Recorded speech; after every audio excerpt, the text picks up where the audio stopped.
Hey guys welcome back to my channel. তো আগের দিন তোমরা দেখেছো যে আমি ই কমার্স পড়ানোটা শুরু করেছিলাম, কিন্তু ওখানে আমি জাস্ট ঢালাও পড়িয়ে গেছি, কোনো এমসিকিউ বা এসিকিউ টাইপের কিছু কোয়েশ্চেন করাইনি, জাস্ট আমি পড়িয়ে গেছি। আমি নিজেও পরে ভাবলাম যে এইভাবে পড়িয়ে তো কোনো উপকার হবেই না, কারণ আমাদের আসবে SCQ, MCQ, fill in the blanks, তারপর হচ্ছে যাই হোক আরও টাইপ যেগুলো আছে, ট্রু ফলস, এই হ্যানা তেনা এইসব টাইপের আসবে। তো সুতরাং ওগুলো দিয়ে তো আমার কোনো লাভ নেই।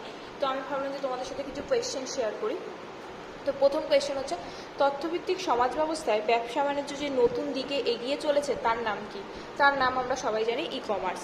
প্রথমে কত খ্রিস্টাব্দে কোথায় ই কমার্স শব্দটি ব্যবহার করা হয়? 1984 খ্রিস্টাব্দে ক্যালিফোর্নিয়ার ইলেকট্রনিক কমার্স অ্যাক্টে। তো আমরা প্রথম কোথায় ই কমার্স শব্দটি ব্যবহার করি? ক্যালিফোর্নিয়া ইলেকট্রনিক অ্যাক্টসকে 1984 খ্রিস্টাব্দে। প্রথম কি বিক্রির মাধ্যমে ই কমার্স শুরু হয়েছিল? সিডি বা কম্প্যাক্ট ডিস্ক। সেই সিডিটা কোন ব্র্যান্ডের ছিল জানো তোমরা? স্টিং ব্র্যান্ডের একটি মিউজিক অ্যালবাম ছিল। স্টিং ব্র্যান্ডের মিউজিক অ্যালবাম ছিল। কার উদ্যোগে ই কমার্স চালু হয়েছিল? ড্যানকং-এর উদ্যোগে। DANKOHN, ড্যানকনের উদ্যোগে। কোন প্ল্যাটফর্মে ই কমার্স শুরু হয়েছিল? প্ল্যাটফর্ম মানে হচ্ছে এখানে ওয়েবসাইটের কথা বলা হয়েছে, নেট মার্কেট। কমার্স কি? একটি ব্যবসার গুরুত্বপূর্ণ অঙ্গ হলো বাণিজ্য বা কমার্স, যেখানে জিনিসপত্র ও পরিষেবা ক্রয় বিক্রয় হয়।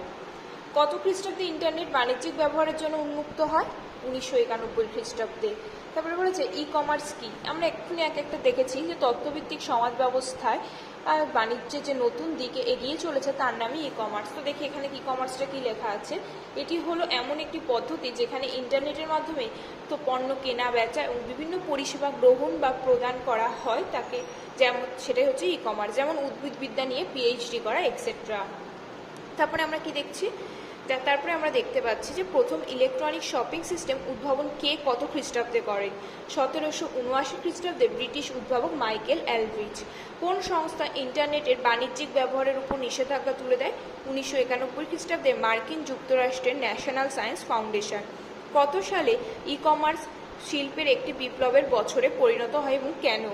1995 খ্রিস্টাব্দে। কেন পরিণত হয়েছিল? এই বছরই বিখ্যাত দুটো ই কমার্সের প্ল্যাটফর্ম আমাজন আর ইবে কার্যক্রম শুরু করেছিল। যদি তোমাদের বলে অ্যামাজন আর ইবে কবে কার্যক্রম শুরু করে, তখন কিন্তু এই অ্যান্সারটা লিখতে হবে 1995 সালে। এটা কিন্তু আমি জাস্ট একটা কোয়েশ্চেন টাইপে দিয়েছি, এর মধ্যে থেকে কিন্তু 2-3টে MCQ বেরিয়ে আসবে। 2000 সালের কিছু ই কমার্স প্ল্যাটফর্মের নাম লেখো। পেপ্যাল, আলিবাবা, স্টারহাব, ওয়ালমার্ট, এগুলো ছিল হচ্ছে আমাদের 2000 সালের কিছু ই কমার্স প্ল্যাটফর্ম। তো তারপরে দেখা যাক কি আছে, অনলাইন মার্কেট প্লেস কি। তো আমরা যখন দেখছি অনেক ছোট ছোট টার্ম আছে যেগুলো আমরা সম্পর্কে জানি না, তো সেগুলো আমি একেবারে লিখে দিয়েছি যাতে তোমাদের পড়ার সময়, মানে বই যদি আমরা রিডিং পড়ি, যাতে আমাদের বুঝতে অসুবিধা না হয়। তো ঠিক আছে, দেখা যাক কি আছে। অনলাইন মার্কেট প্লেস কি?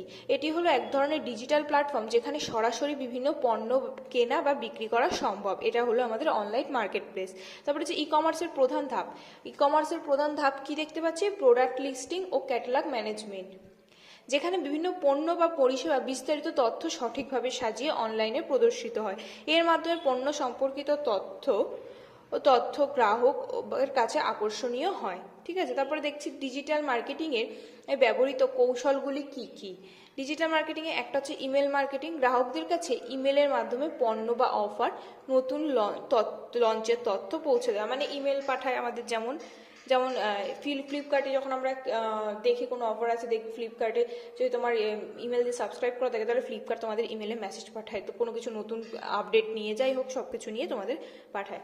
তারপর আছে social media campaign. Facebook, Instagram আমরা দেখতেই পারি সেল বলে প্রচুর প্রচার হচ্ছে। এখন চৈত্র সেল চলছিল কয়েকদিন আগে, তোমরা দেখেছো যে প্রচুর পরিমাণে সেরকমভাবে সোশ্যাল মিডিয়াতে ক্যাম্পেইন হয়। Social engine optimization, search engine optimization বা SEO। এটা হচ্ছে এমন একটা পদ্ধতি যেখানে গুগল বা অন্য কোনো সার্চ ইঞ্জিনে ব্যবসার ওয়েবসাইটকে সবার আগে নিজের ওয়েবসাইটকে দেখানোর একটা পদ্ধতি।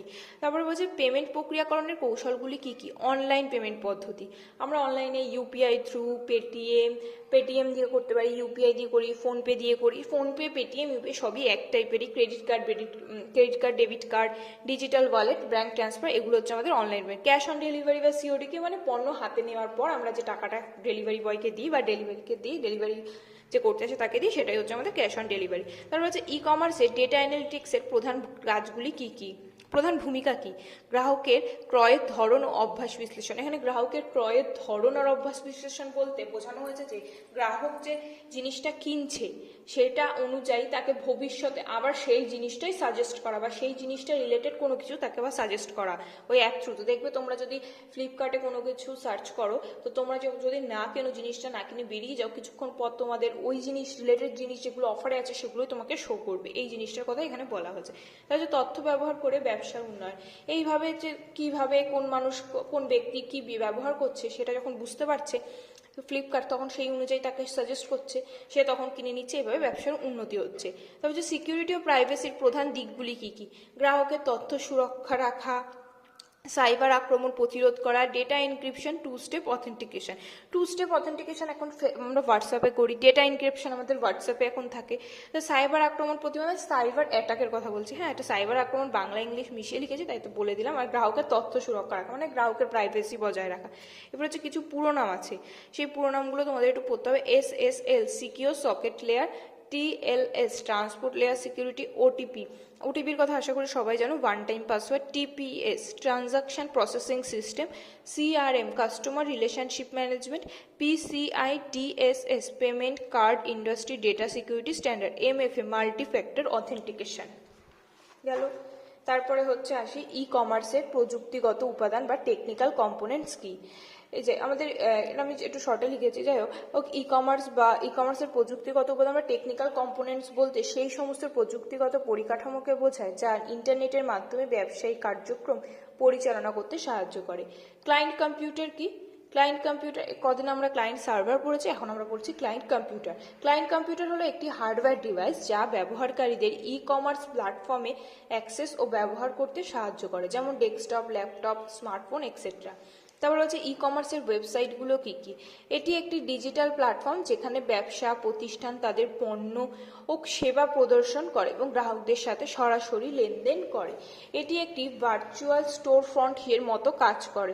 অ্যামাজন আর ফ্লিপকার্ট, এখানে কিন্তু ই কমার্সের ওয়েবসাইটে এটা দেখো একটা শর্ট কোয়েশ্চেন হতে পারে, ওয়েবসাইট তো যাই হোক কাকে বলে তো রয়েছে, তার সাথে রয়েছে এটি একটি ভার্চুয়াল স্টোর ফ্রন্ট হিসেবে কাজ করে। তাহলে ভার্চুয়াল স্টোর ফ্রন্ট হিসেবে কোনটা কাজ করে? ই কমার্সের ওয়েবসাইট। কি ই কমার্সের জন্য একটি নিরাপদ ও নির্ভুল প্রক্রিয়াকরণের পরিবেশ তৈরি করে? লেনদেন সার্ভার। পেমেন্ট গেটওয়ের উদাহরণ GPay, PhonePe, PayPal, Razorpay etcetera. Supply chain সিস্টেমের উদাহরণ স্যাপ, ওরাকেল, স্ক্যাম এক্সেট্রা।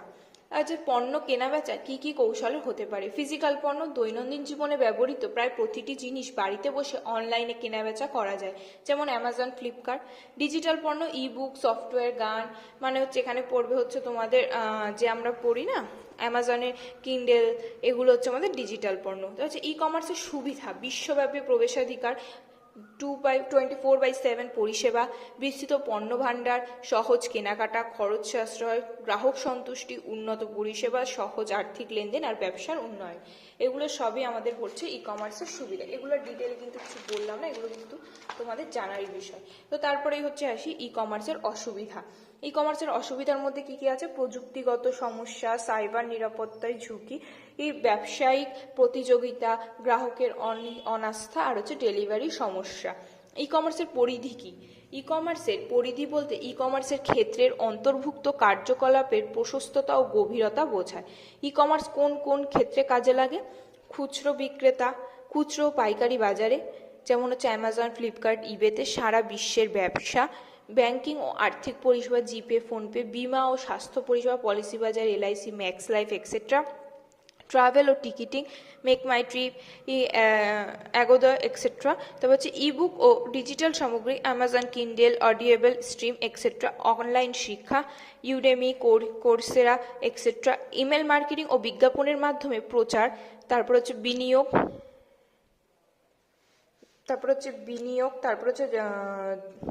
তারপরে কি জব পোর্টাল ও ফ্রিল্যান্সিং, যেমন LinkedIn, Naukri.in, Upwork, Fiverr etcetera.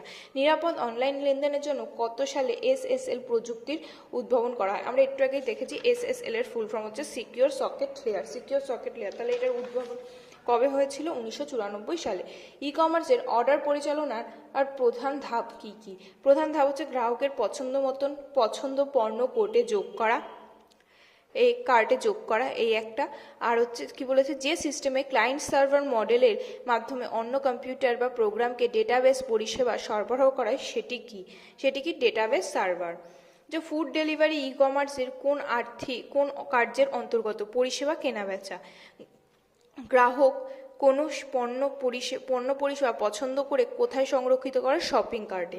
ই কমার্সের সংস্থার কোনো পণ্যের কতখানি স্টক আছে তার হিসাব রাখে কিসের মাধ্যমে, ইনভেন্টরি ম্যানেজমেন্টের মাধ্যমে। তারপরে কি বলেছে,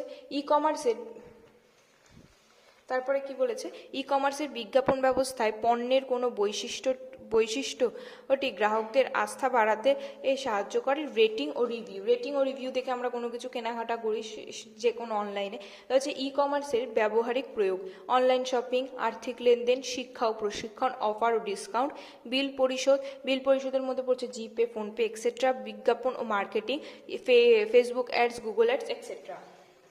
তারপরে হচ্ছে ই বিজনেস বা ইলেকট্রনিক বিজনেস কি।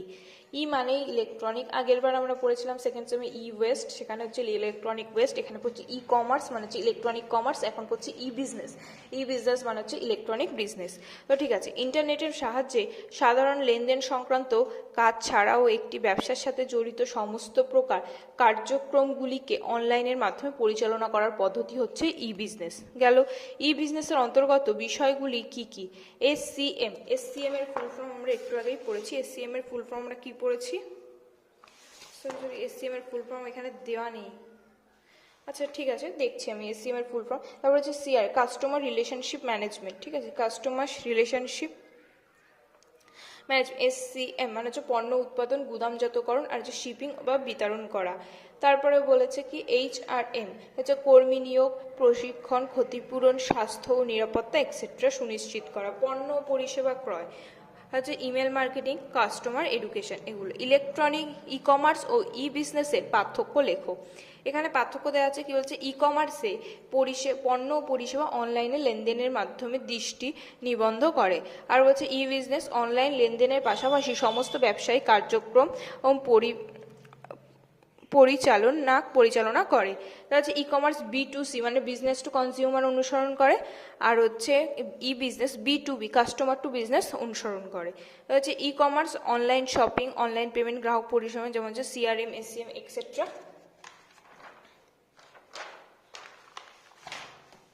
তারপরে হচ্ছে আমাদের আছে পুরো নামে যে SRM সাপ্লাই চেইন ম্যানেজমেন্ট। তার মানে হচ্ছে SRM এর ফুল ফর্মটা হচ্ছে সাপ্লাই চেইন ম্যানেজমেন্ট। এই গেল হচ্ছে তোমাদের, এইটুকুই ছিল জানানোর মতন। আর যেটুকু আবার পড়াবো তারপরে আবার MCQ তোমাদের সাথে বা SAQ এইভাবে তোমাদের সাথে শেয়ার করো। তো তোমাদের যদি আমার ভিডিও ভালো লাগে তাহলে লাইক, শেয়ার, সাবস্ক্রাইব করে দিও। Thank you.